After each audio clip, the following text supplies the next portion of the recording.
복음 11장 1절에서 4절입니다. 한 절씩 교독하겠습니다.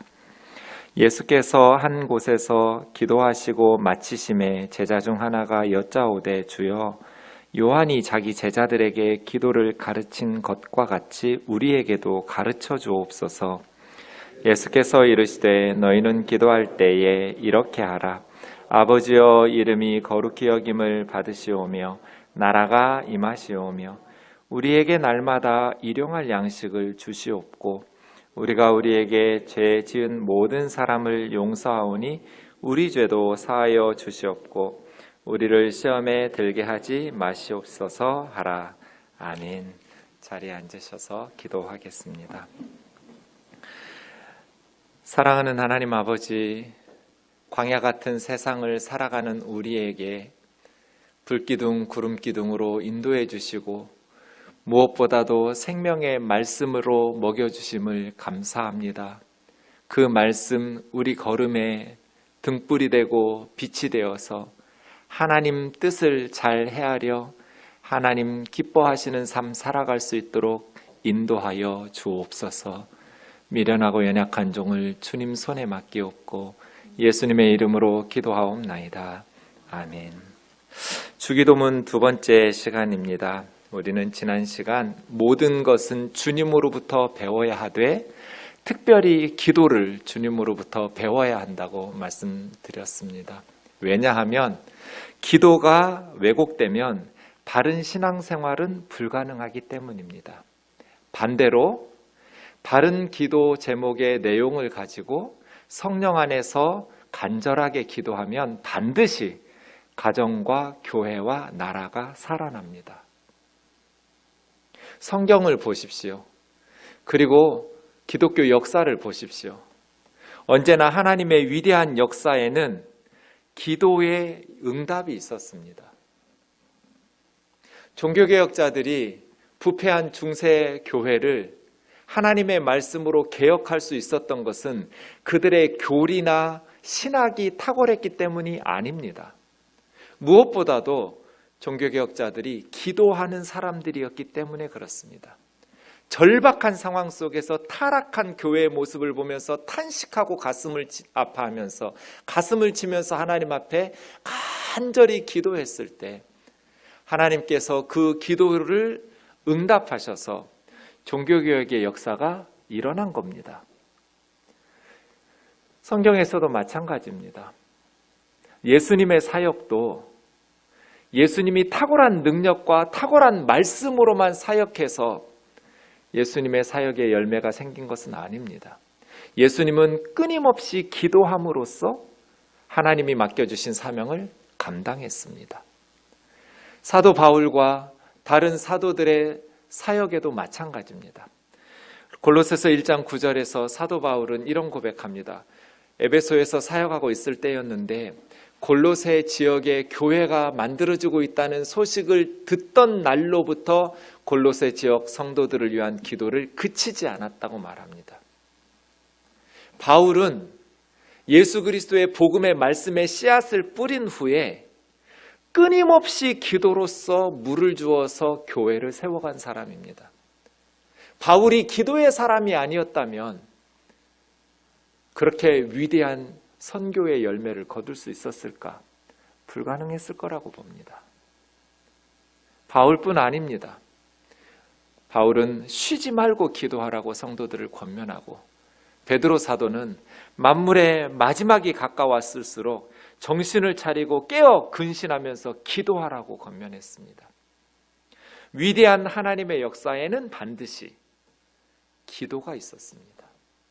우리 우면동 교회가 하나님의 놀라우신 은혜를 힘입어서 우리 시대에 맡겨주신 사명을 잘 감당할 수 있기 위해서 무엇보다도 기도에 힘쓰는 교회가 되기를 주의 이름으로 축원합니다.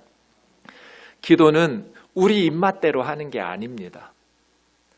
칼바르트가 말한 것처럼 우리 입맛에 따라 기도한다면 그런 기도는 우리 편에서 나오는 무질서한 희망사항일 뿐입니다. 기도는 우리보다 우리를 더 사랑하시고 우리보다 우리를 더 잘 알고 계시는 예수님께서 가르쳐 주신 규정에 따라 행해져야 됩니다. 그래서 단지 우리가 원하는 희망사항을 나열하는 것이 아니라 예수님께서 우리에게 가르쳐 주신 기도에 귀 기울여 가면서 기도하는 훈련들이 필요한 것입니다. 그렇다고 보면 주님께서 가르쳐 주신 기도와 주님이 하신 기도를 주목하게 됩니다. 주님께서 이렇게 기도하라고 가르쳐 주신 주기도문은 마태복음 6장과 누가복음 11장 두 군데 나옵니다. 우리가 보통 주일에 주기도문을 예배에 사용하던 주기도문은 마태복음 6장에 나오는 것입니다. 오늘 본문인 누가복음 11장은 마태복음 6장하고 비슷하면서도 조금 차이도 나오게 됩니다. 나중에 확인하게 될 것입니다. 주님께서는 이렇게 기도하라고 가르쳐 주신 기도만 하신 것이 아니라 요한복음 17장에 직접 예수님께서 26절로 된 긴 기도를 하셨습니다. 제 생각에는 요한복음 17장이 가장 중요한 기도예요. 예수님께서 십자가를 앞에 두고 하나님 앞에 직접 하신 기도거든요.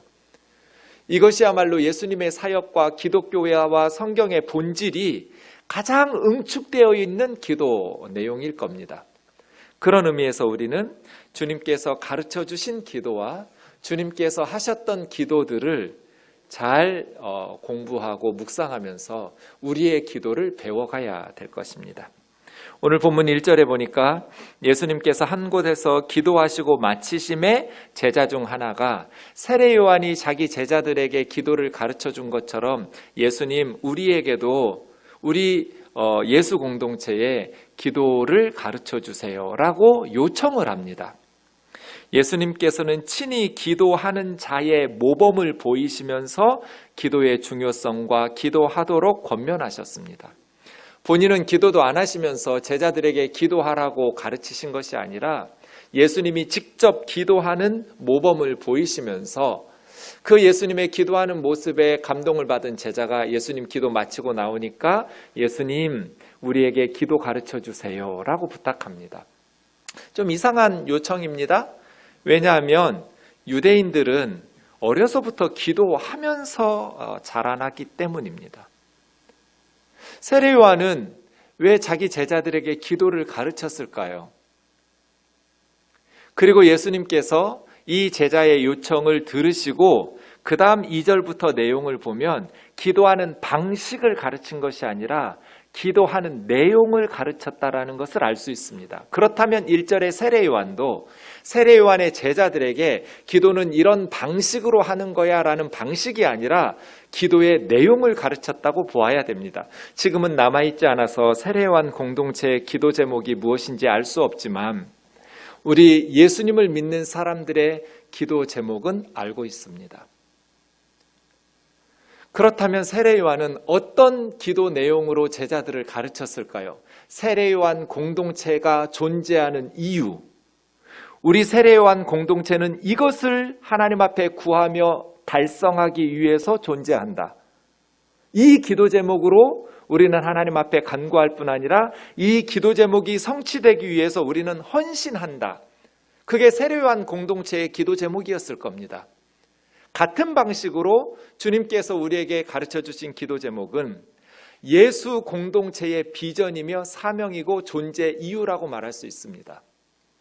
예수님께서 가르쳐 주신 것은 예수님을 믿고 따르는 교회가 왜 존재하는지, 무엇을 이유해서 살아가고 있는지를 가르쳐 주는 내용입니다.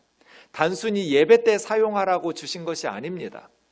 이 기도 제목들이야말로 예수 공동체가 무엇을 위해서 존재하는지, 우리의 비전과 사명이 무엇인지를 가르쳐주고 있는 내용이기에 매우 중요합니다. 지난 시간에 살펴본 것처럼 누가복음 6장이나 마가복음 1장에 보면 예수님은 산에 올라가셔서 밤이 새도록 산상 철야 기도를 하셨습니다.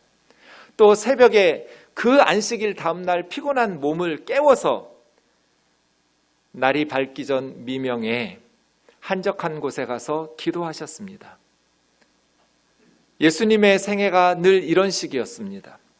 예수님은 말씀을 뿌리고 기도로서 열매 맺기를 하나님 앞에 구했던 그러한 말씀 사역자였습니다. 예수님이 무엇을 위해서 이렇게 밤새도록 기도하셨을까요? 예수님이 산에 가서 철야기도 하신 기도 제목의 내용이 무엇이었을까요? 예수님이 새벽부터 일어나서 하나님 앞에 기도한 간구의 내용은 무엇이었을까요? 이것이 오늘 예수님께서 주신 이 기도 제목은 평소에 예수님께서 하셨던 기도들이었다라는 것을 알 수 있습니다. 이것은 예수님의 존재 이유입니다. 그리고 예수님을 믿고 따르는 예수제자 공동체인 교회의 존재의 이유이며 사명 또한 비전이기도 합니다. 너희는 이렇게 기도하라. 세상 사람들은 뭐라고 기도하든지 모든 종교는 다 신에게 기도합니다. 우상을 섬기는 자들이 뭐라고 기도하든지 아니면 하나님을 믿는다고 말하는 사람들이 어떻게 기도하든지 이 너희는 누굽니까? 예수 제자들인 예수 공동체는, 예수님을 믿고 따르는 예수 공동체는 이렇게 기도해라 하고 예수님이 깃발을 흔드신 거예요. 우리 예수 공동체는 이 깃발 아래 모여서 싸운다. 이것을 위해서 존재한다는 것이죠. 아버지여, 이름이 거룩히 여김을 받으시오며 나라가 임하시오며 우리에게 날마다 일용할 양식을 주시옵고 우리가 우리에게 죄 지은 모든 사람을 용서하오니 우리 죄도 사하여 주시옵고 우리를 시험에 들게 하지 마시옵소서 하라. 분석해보면 5가지 기도 제목이라는 것을 알 수 있습니다. 이 5가지 기도 제목은 예수님이 평소에 간절히 기도하셨던 것들이고 예수님을 믿고 따르는 예수 공동체가 기도하면서 이루어야 될 사명입니다. 여러분 5가지를 찬찬히 살펴보세요. 크게 2+3으로 앞에 2가지와 뒤에 3가지로 구분할 수 있을 것 같습니다. 앞에 2가지를 뭐라고 이름 붙이면 좋을까요? 그리고 뒤에 3가지는 뭐라고 제목을 붙이면 좋을까요? 여러 가지로 가능할 것 같습니다. 보통은 앞에 2가지는 하나님의 영광을 위한 기도, 하나님을 위한 기도, 밑에 3가지는 인간 세상에서 살아가는 우리들을 위한 기도, 이렇게 구분하곤 합니다. 그런데 저는 앞에 2가지는 삶의 목적과 의미에 대한 기도 제목이고요. 밑에 3가지는 삶의 지속 가능성에 대한 기도 제목 같아요.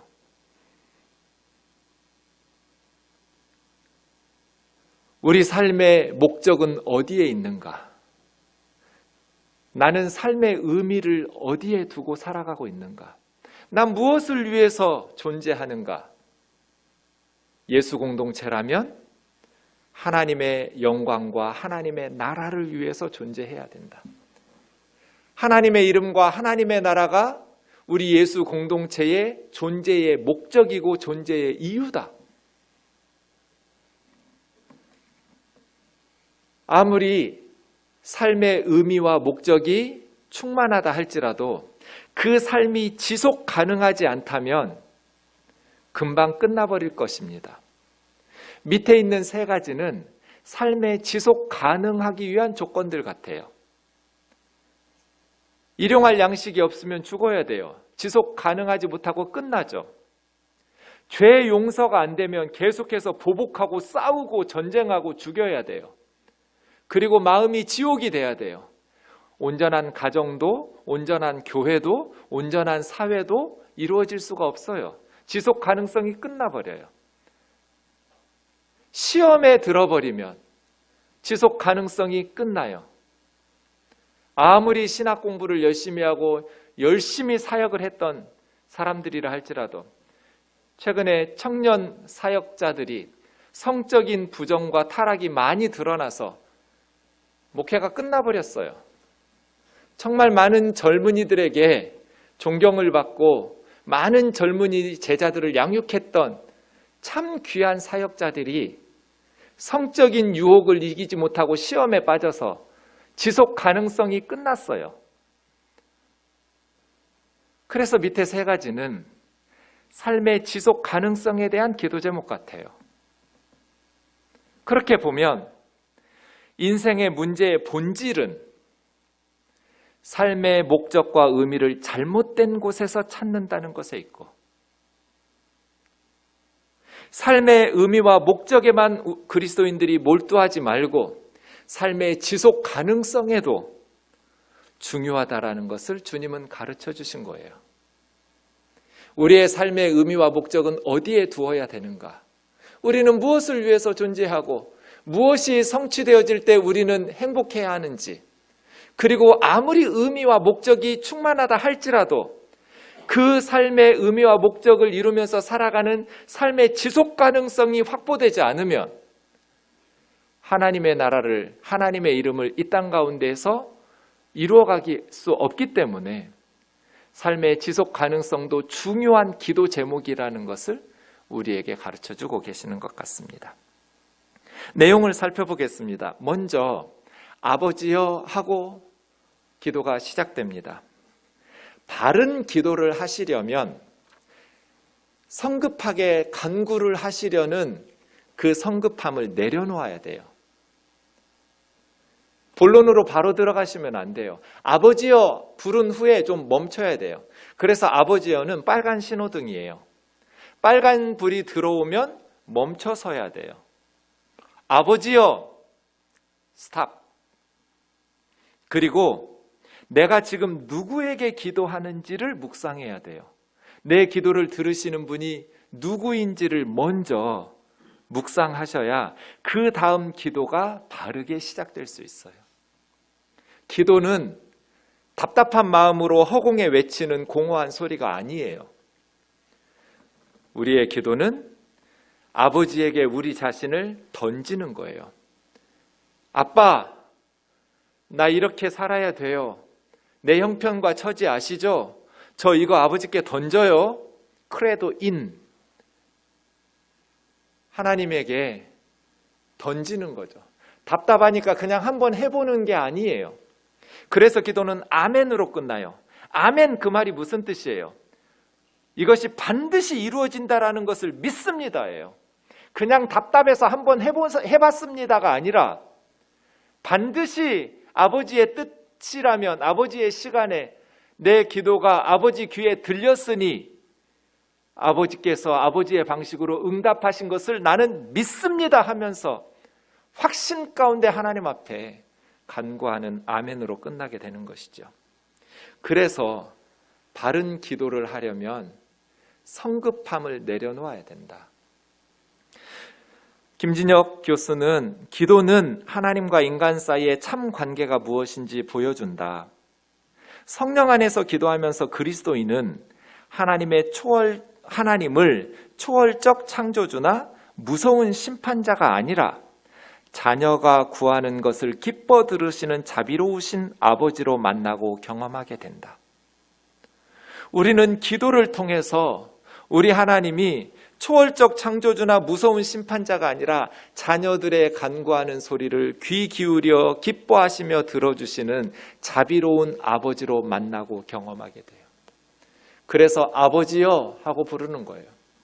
예수님이 세상에 왜 오셨을까요? 구원이 뭐예요? 예수님이 세상에 오신 것은 우리의 구원을 위해서예요. 구원받은 삶이 뭐예요? 하나님이 아버지 역할을 해주는 게 구원받은 자의 삶이에요. 하나님이 하나님 역할을 해주시고 하나님이 아버지 역할을 해주시는 삶. 그러면 주님이 이 땅에 오신 이유는 우리를 하나님의 자녀 삼아 주시기 위해서 오신 거예요. 갈라디아서 4장 4절에서 6절 우리 같이 읽겠습니다. 시작. 때가 참에 하나님이 그 아들을 보내사 여자에게서 나게 하시고 율법 아래에서 나게 하신 것은 율법 아래에 있는 자들을 속량하시고 우리로 아들의 명분을 얻게 하려 하심이라. 너희가 아들임으로 하나님이 그 아들의 영을 우리 마음 가운데 보내사 아빠, 아버지라 부르게 하셨느니라. 때가 참에 하나님께서 그의 아들 예수 그리스도를 여자의 몸에서 나게 하시고 율법 아래에서 나게 하신 이유가 뭐예요? 두 가지로 말해요.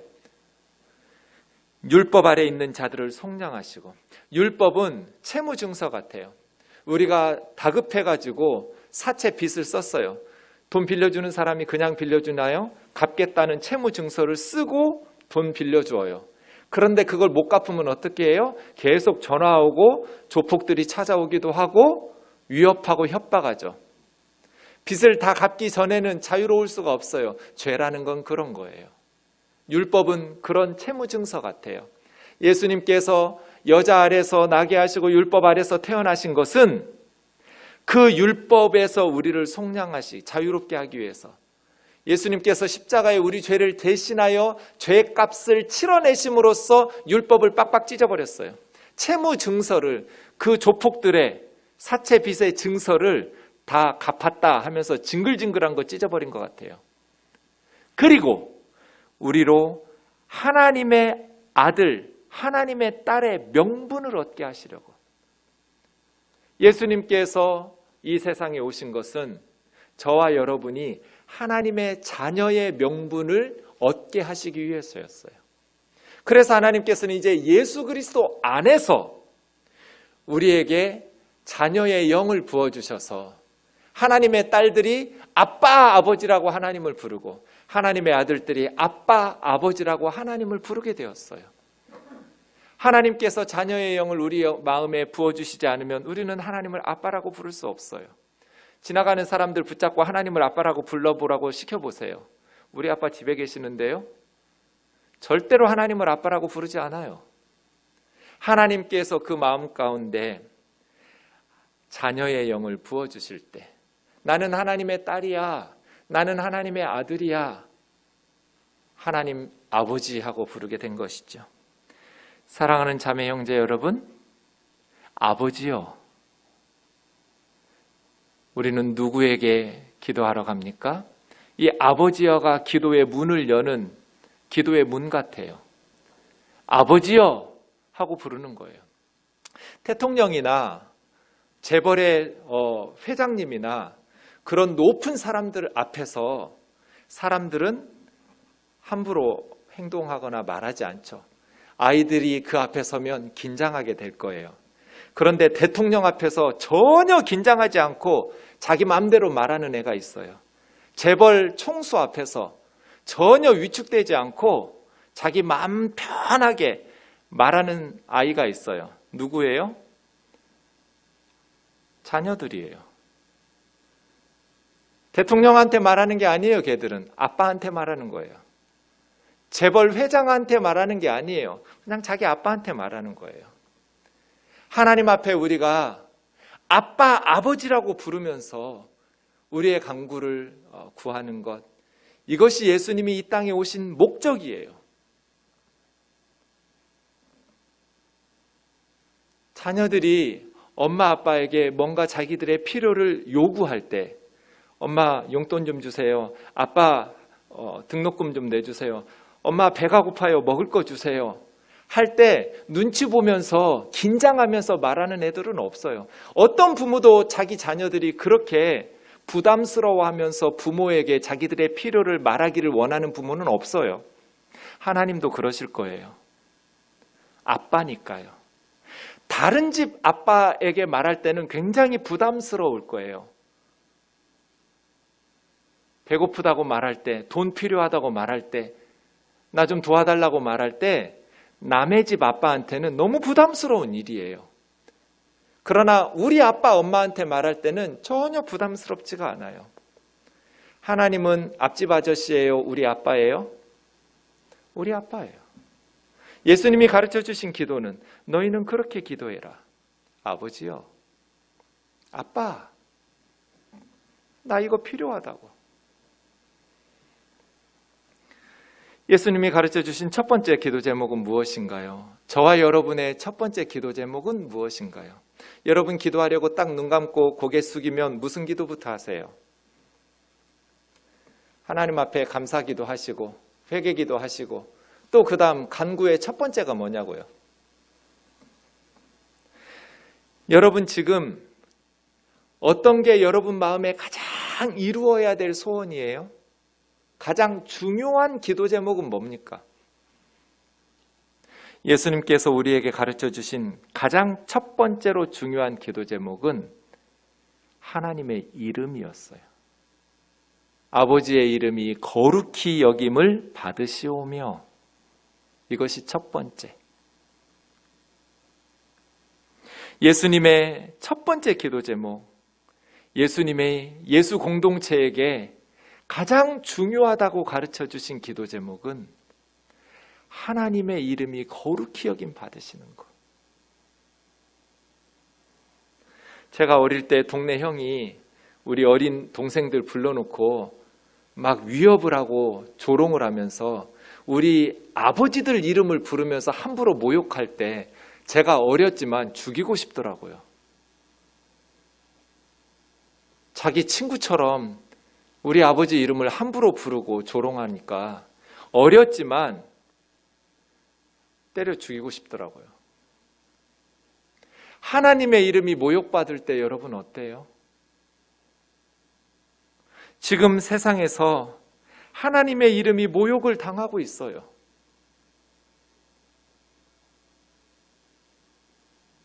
저와 여러분은 어떤 마음으로 살아가고 있나요? 엘리야 선지자는 이스라엘 가운데 하나님의 이름이 모욕을 당하고 있을 때 자기 목숨을 걸고 맞짱을 떴어요. 우리 한판 붙자. 누가 진짜 하나님인지, 바알이 하나님인지, 여호와 하나님이 진짜 하나님인지 하늘에서 불이 내려서 번제물을 태워가는 신이 진짜 하나님이다. 엘리야에게는 하나님의 이름이 모욕을 당하는 게 너무나 아팠어요. 예수님에게는 사람들에게서 하나님의 이름이 모욕을 당하는 게 너무나 고통스러웠어요. 예수님이 뭘 그렇게 원하는 게 많아서 밤새도록 산에 가서 철야 기도를 하셨을까요? 예수님의 마음에 무슨 그렇게 한이 서렸길래 그 피곤한 몸에 좀 더 주무시지를 않고 새벽부터 일어나가지고 기도를 하셨을까요? 예수님은 사람들에게서 하나님의 이름이 멸시받고 모욕당하는 것이 너무나 고통스러웠어요. 그래서 이것이 첫 번째. 나는 우리 하나님의 명예가 실추되고 사람들에게 하나님의 이름이 조롱을 받는 것이 아픈가? 그래서 그것이 첫 번째 기도 제목인가? 요한복음 8장 29절에 보면 나는 항상 그가 기뻐하시는 일을 행함으로 나를 혼자 두지 않으셨다고 말합니다. 하나님의 이름이 거룩히 여김 받으신다는 것은 하나님의 영광을 위해서 산다는 뜻이고, 하나님의 영광이라는 것은 하나님을 기쁘시게 하는 삶이라고 말할 수 있습니다. 말씀드린 것처럼 요한복음 17장에는 십자가를 앞두신 예수님의 기도가 26절로 나옵니다.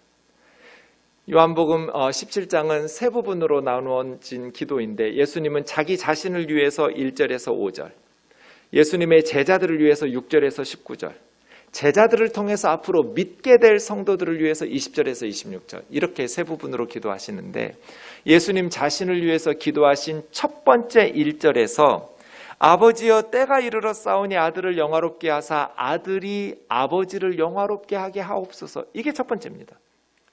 여기서 때가 이른 것은 십자가를 말합니다. 십자가의 때가 왔습니다. 예수님은 십자가를 앞에 두고 자기 자신을 위한 기도 제목을 해야 되는데 자기를 위해서 기도하지 않고 아들을 영화롭게 해달라고 하면서 아들이 아버지를 영화롭게 하기 위해서라고 말합니다. 그러니 이 1절에는 예수님의 첫 번째 가장 중요했던 관심사가 하나님 아버지의 영광이었다는 것을 알 수 있습니다. 왜 하나님께서 아들을 영화롭게 해달라고 하냐면 아들로 아버지를 영화롭게 하기 위해서입니다. 그러면 아들이 영화롭게 되려면, 그리고 그 아들이 십자가의 때를 아버지를 영화롭게 하려면 십자가를 피하면 안 됩니다. 십자가가 두려워서 도망가 버리면 아들이 아버지를 영화롭게 할 수가 없어요. 아들이 영화롭게 하게 해달라는 것은 이 십자가의 잔을 온전히 마실 수 있게 도와달라는 뜻이에요. 그럼 예수님은 지금 무슨 기도하고 있는 거예요? 아버지를 영화롭게 할 수만 있다면 나는 뭐든지 할 수 있다고 말씀하고 계신 거예요. 아들이 아버지를 영광스럽게 할 수만 있다면 나는 하늘 보좌 버리고 종의 형상을 입는 성육신도 할 수 있고 벌거벗고 십자가에 오르는 수치도 감당할 수 있다. 하나님의 이름이 거룩히 여김을 받을 수만 있다면 나는 무엇이든지 한다. 이게 예수님의 기도에서 나와요. 예수님의 존재의 의미, 예수님의 성육신의 목적은 하나님의 영광이었어요. 인간의 구원이 아니에요. 하나님의 명예예요. 하나님의 영광을 위해서 인간들을 구원하시려고 하는 거예요. 하나님을 위해서 세상에 오신 분이에요. 우리는 무엇을 위해서 살아가고 있나요?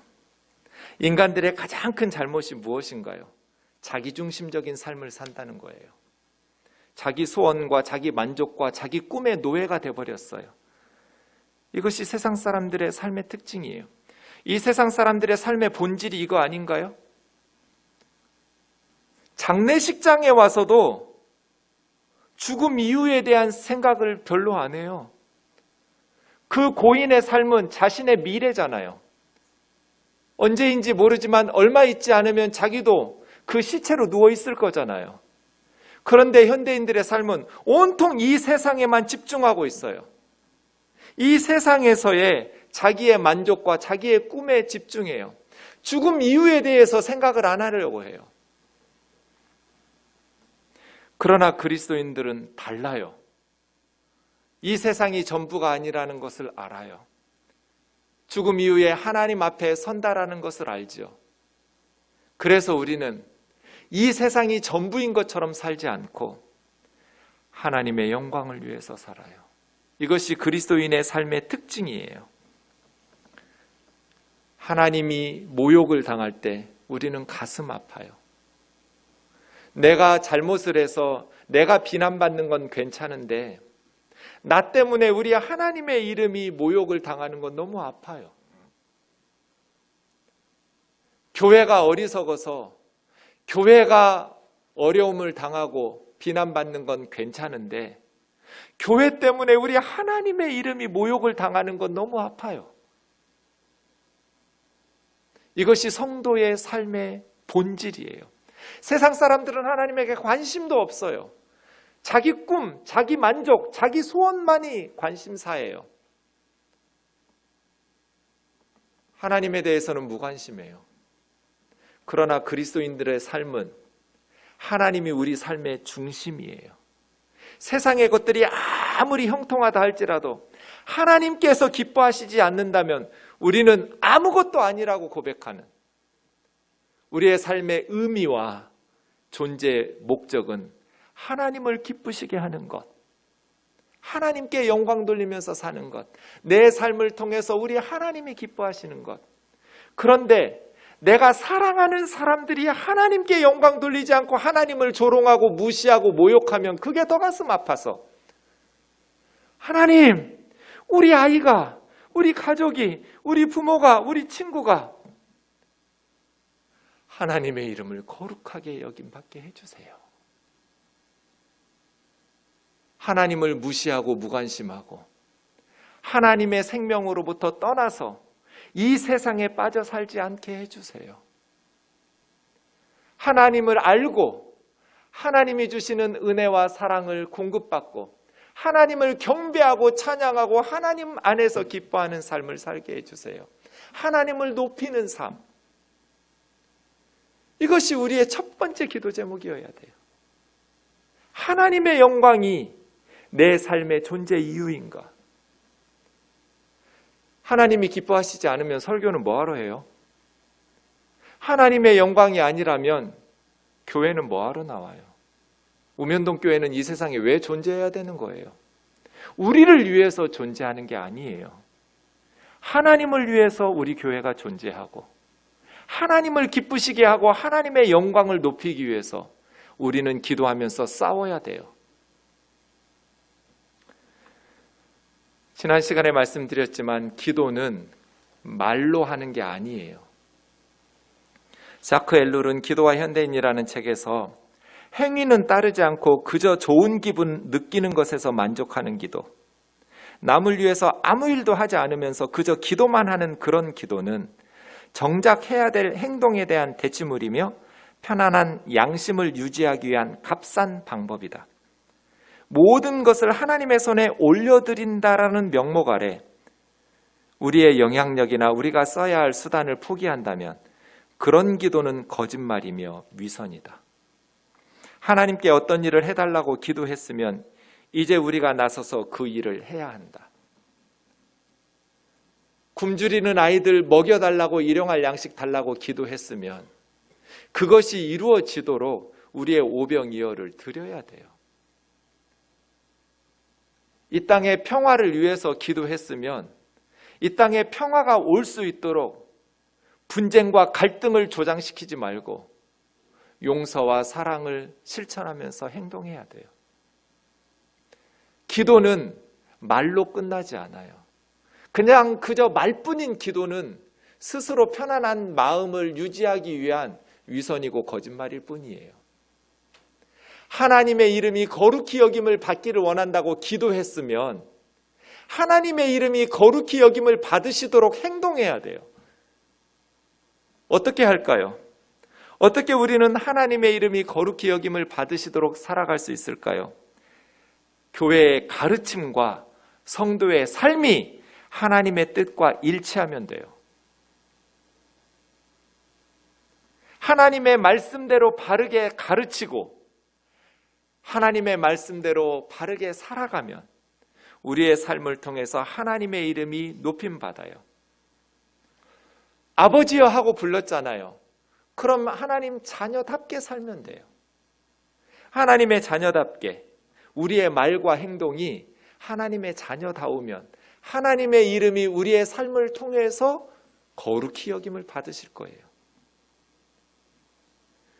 우리의 말과 행동이 하나님의 자녀다우면 우리가 있는 곳에서 세상 사람들이 하나님에 대해서 함부로 비난하지 못할 거예요. 우리 때문에. 근데 우리가 바르게 살지 않으면 우리 때문에 우리가 있거나 말거나 하나님의 이름을 모욕할 거예요. 오히려 더 비아냥거리면서 조롱할 거예요. 그래서 에베소서 5장에 있는 것처럼 사랑을 받는 자녀같이 하나님을 본받는 자가 되라. 이상하죠? 갓 태어났는데 아이들 얼굴 속에 엄마 아빠가 보여요. 신기하죠? 신생아 얼굴 속에 엄마 아빠가 보여요. 자녀는 하나님을 아버지 어머니를 닮아요.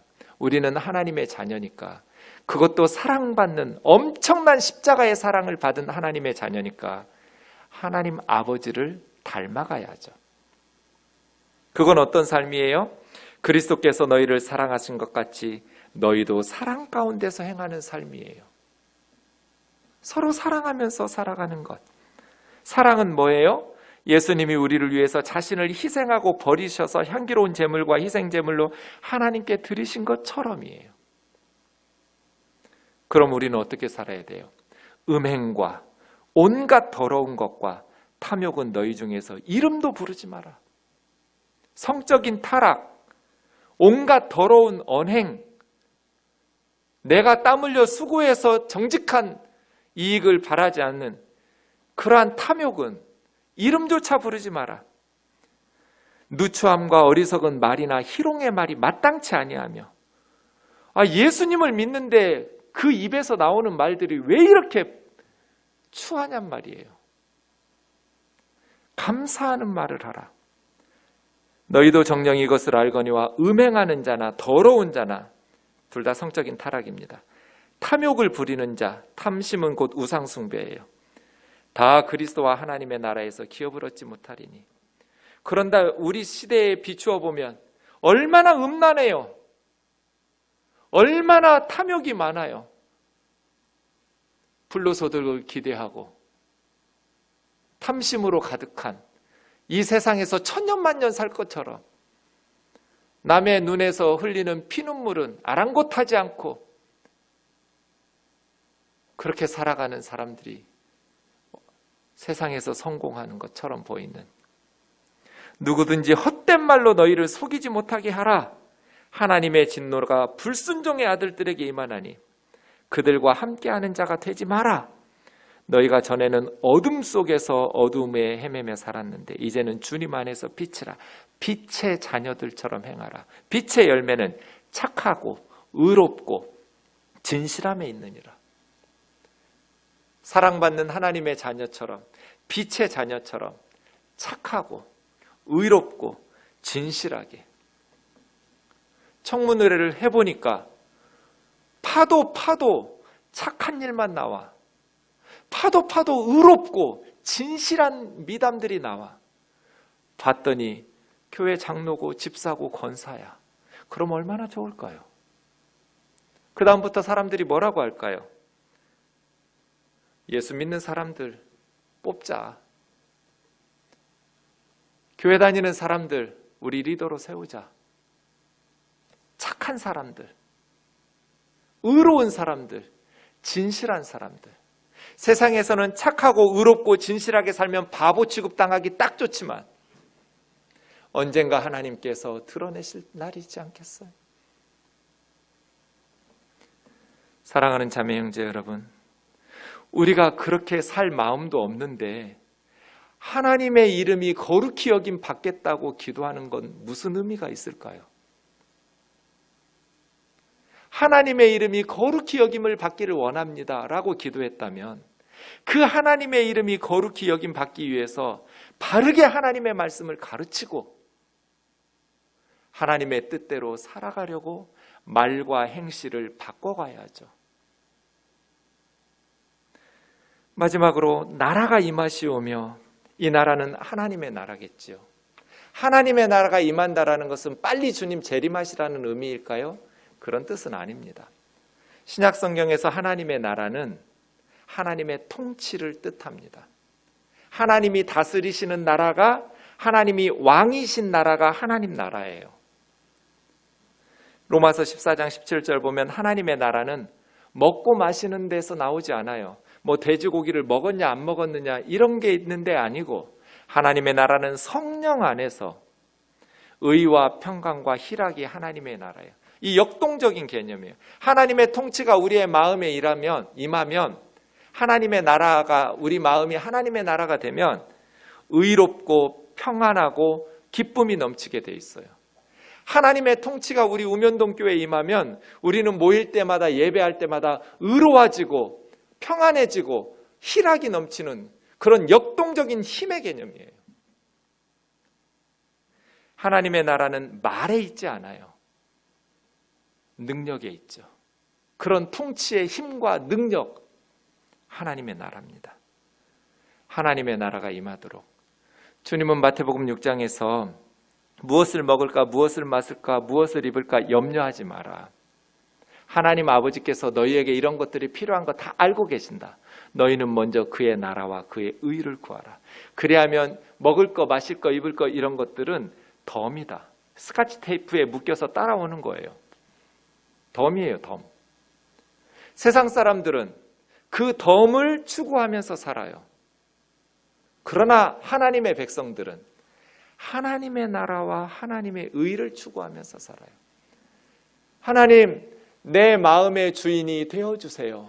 내가 내 삶의 왕이 아닙니다. 하나님이 내 인생의 왕이십니다. 다스려주세요. 의와 평강과 희락으로 하나님 내 마음의 주인 되어 다스려주세요. 하나님의 나라와 하나님의 의는 두 가지가 아니에요. 하나예요. 하나님의 나라는 의로운 통치거든요. 하나님은 부정부패가 없어요.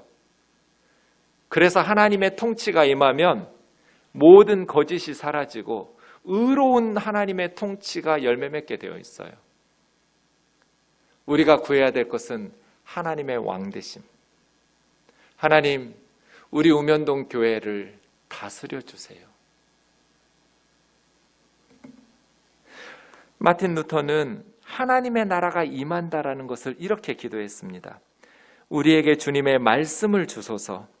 그 복음이 세상 속으로 들어가 바르게 전해지게 하소서. 또한 그 복음이 우리 안에 역사에 믿음으로 받아들이게 하소서. 그리하여 주님의 나라가 우리 가운데 말씀으로 임하시고 성령의 힘으로 움직이게 하셔서 악마의 나라가 꺾이는 것을 목도하게 하소서. 악마의 나라가 파멸되고 그 권세가 더 이상 우리를 주관하지 못하며 죄와 죽음과 지옥이 완전히 사라지기까지 온전한 의와 영원한 복락 가운데 살게 하소서. 이것이 하나님의 나라가 우리에게 임하게 해달라는 기도의 내용이라고 말합니다. 하나님의 나라가 우리 아이의 마음에 하나님의 통치가 임할 때 우리 아이의 마음속에 있는 악마의 나라가 파괴되고 악의 권세가 주관하지 못하게 하며 하나님의 나라가 임하여서 하나님을 기뻐하고 하나님을 사랑하고 하나님께 영광 돌리며 살아가는 인생으로 변화되도록 주여 우리 아이의 마음속에 하나님의 나라가 임하게 해주세요. 물질이나 권력이나 쾌락이 아닌 하나님이 왕이시고 하나님이 통치자가 되어주세요. 개인이나 공동체나 마찬가지입니다. 우리 가정의 왕은 누구예요?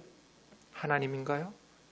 아니면 엄마 아빠인가요? 아니면 애들인가요? 누가 주인 노릇하고 누가 왕 노릇하나요? 우리 우면동 교회는 누가 왕이신가요? 담임 목사는 아닌가요? 헌금 많이 하는 사람들은 아닌가요? 당회원이나 운영위원들은 아닌가요? 정말 우리가 하나님의 나라라면 하나님이 기뻐하시는 하나님의 통치가 임하는 교회가 될 겁니다. 우리나라는 누가 왕인 것 같으세요?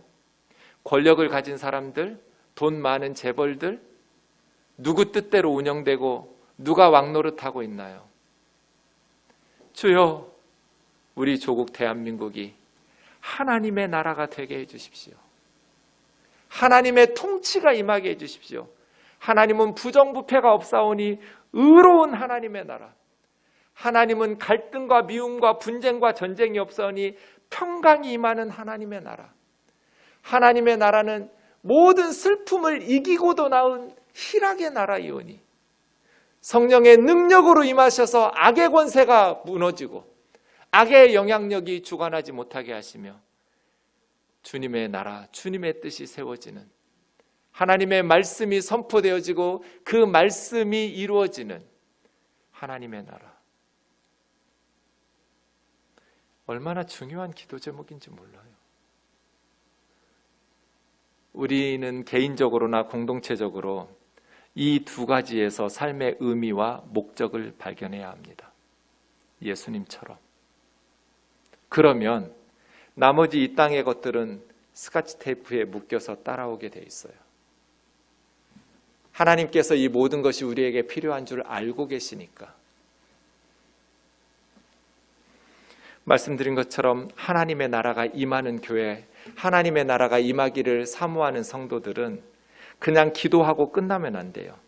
그것을 어떻게 하면 이룰 수 있을지 구체적으로 실천하고 행동하고 우리 마음을 모아서 우리 교회가 말로만 하나님의 나라가 아니라 목사의 나라가 아니고 사람의 나라가 아닌 하나님의 통치가 임하는 하나님의 나라인 교회 되기 위해서 우리 마음을 모아서 노력하자. 그것을 반복해서 익숙해지면 문화가 돼버려요. 그걸 10계명처럼 10가지로 정해놓았어요. 우면동 교회는 세습이 아니라 분립을 한다. 세습을 하겠다는 건 목사가 자기 나라라고 말로는 하나님의 나라라고 설교하지만 행동과 실천으로는 목사의 교회라고 선포하는 것하고 다름이 없어요. 담임 목사는 명예롭게 은퇴한다. 은퇴할 때 많은 물질과 많은 것들을 가지고 교회를 떠나면 아무리 입으로 하나님이 나라라고 하나님의 통치라고 외쳐도 선교와 구제와 교육을 위한 재정들을 한 사람이 가져가 버리기 때문에 그곳은 하나님의 나라라고 할 수가 없어요. 전임 목회자와 시무 장로는 3년마다 재신임을 받는다. 목사가 문제가 있어서 교회에 갈등이 발생하면 투표하면 되는데 계속해서 알박기 하듯이 버텨요. 그 몇 년 동안 교회는 분쟁하고 싸우는 동안에 초토화돼 버려요. 성도들로부터 신임을 받지 못하는데 어떻게 영적인 리더십을 발휘할 수 있겠어요? 그래서 3년에 한 번씩 재신임을 물어라. 정말 목회자들이 하나님 앞에서 신실하게 초심을 잃지 않고 사역한다면 왜 성도들이 불신임하겠어요? 담임 목사의 임기는 만 65세로 해라. 시골에 있는 교회들은 대부분 교우들이 나이가 많으시니까 우리 교단 헌법대로 70세까지 하면 좋을 것 같아요. 그래도 문제가 없어요. 그런데 우리 우면동 교회 상황에서는 너무 늙어서까지 제가 담임 목회를 하면 젊은이들과 공유할 수가 없어요. 아무리 제가 노력해도 우리 세대와 같이 공감은 쉬운데 젊은 세대를 이끌고 갈 수 있는 공감 능력이 떨어져요. 그래서 우리 교회 상황에서는 5년 앞당겨서 은퇴하고 젊은 리더를 세우는 것이 지혜롭겠다.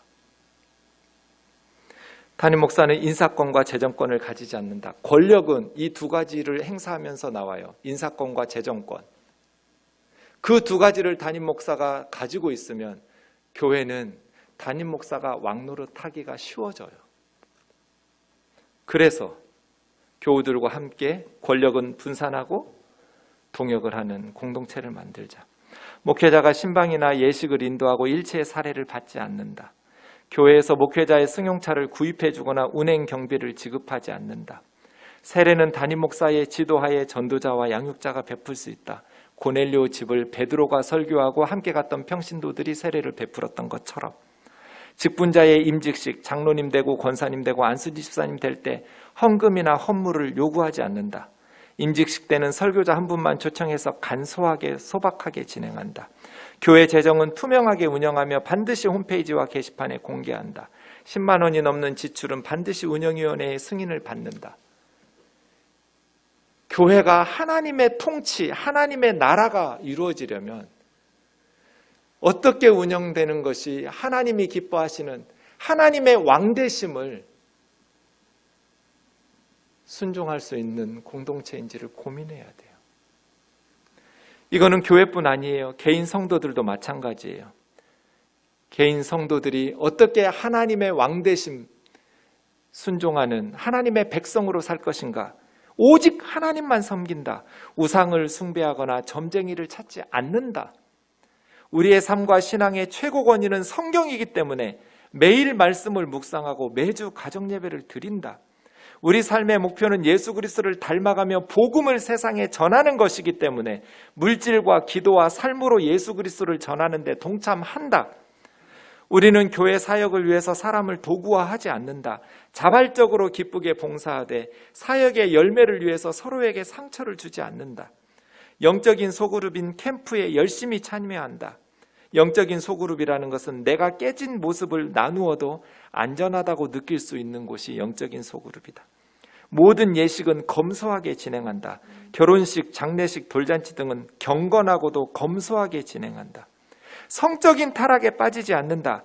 부부 사이가 아닌 모든 관계는, 성적인 관계는 죄다.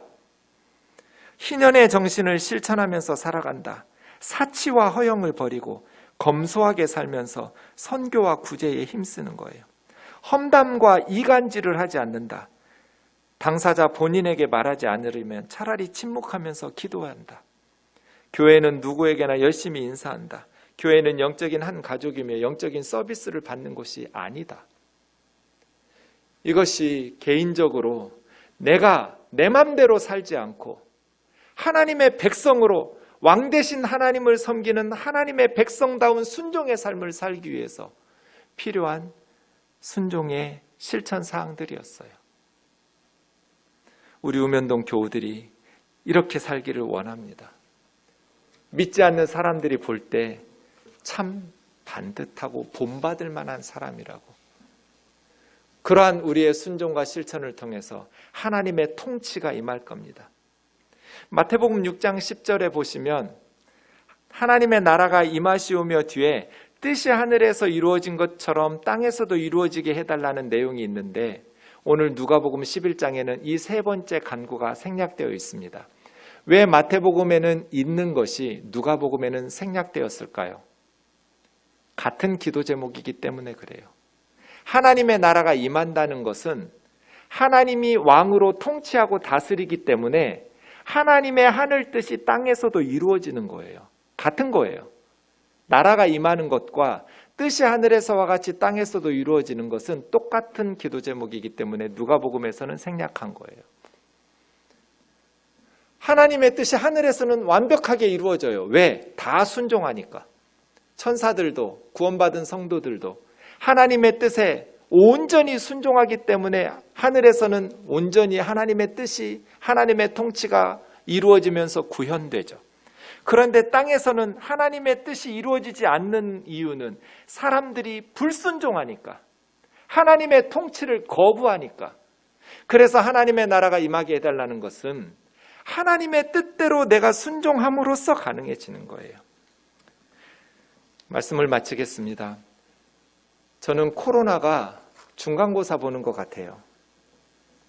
그동안 공부 열심히 했는지 하나님께서 목회 잘했는지 중간고사 내는 기간 같아요. 코로나 때문에 우리는 예배당에 나올 수도 없고 누구 우리 신앙에 간섭하는 사람도 없고 지켜보는 사람도 없어요. 각자 스스로 알아서 해야 돼요. 있는 곳에서. 정말 우리가 하나님의 이름이 거룩히 여김을 받으시기를 사모하고 내 삶을 통해서 하나님이 기뻐하시고 하나님의 영광을 드러내는 삶을 살아간다면 교회에 나오든지 못 나오든지 무슨 차이가 있어요? 하나님의 통치를 받아가면서 하나님의 나라가 임하는 것을 사모하면서 하나님의 통치 가운데서 하나님의 백성으로 순종하며 살아간다면 코로나 때문에 교회를 나오든지 못 나오든지 아무 상관없어요.